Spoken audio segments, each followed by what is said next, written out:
Mr. Previn, items 8, 9, 10, 12, 13, 14, and 15, total of 3 minutes. Please stick to those specific items or forfeit your time, and then we'll go into general public comment for 1 minute. Thank you. Sure. What happened? Did you continue item 7? Is that accurate? That's accurate. Okay, thank you.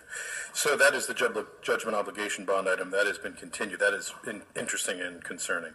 Item number 8, thank you to the great Colonel Price for once again bringing forward jazz. Music is wonderful. He has always been a staunch advocate for that work, and we do appreciate it.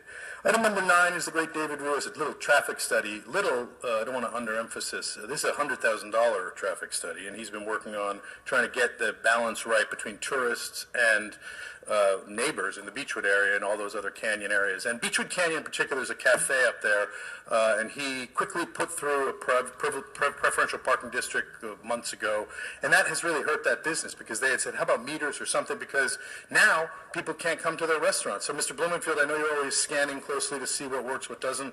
This is worrisome and awkward, in my opinion. Item number 10, we have LAPD putting some more enforcement money into spring break, again, for the tourists up in David Rue's fancy neighborhood, because you got to manage the spring break visitors carefully. So we're spending $30,000 on extra patrols, I guess. It's just a little weird given all of our concerns.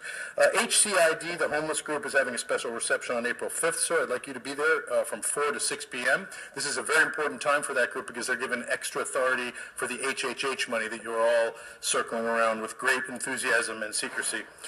Item number 12, we did not hear one word, and yet yesterday we're retroactively covering the cost, which is none, for the awards from the Department of Neighborhood Empowerment Group. This is a great disappointment. Why don't we have an announcement about who won what, Mr. Bunn? And certainly that would be appropriate. And item number 13, we have the Sunland Tahunga Group. This is, of course, a group where Mr. Wesson is holding court. $1,250 being delivered to the Chamber of Commerce. Wait a minute. Doesn't the Chamber of Commerce put money into the city's efforts? This is a big reversal that needs to be corrected. Spring Carnival, yes. We pay for it. Why not Chamber of Commerce if it's their event? Item number 14, we have Mary Martinez on a very, very touching day being, she's putting aside $48,000 to take care of the monthly maintenance in a tunnel in her district.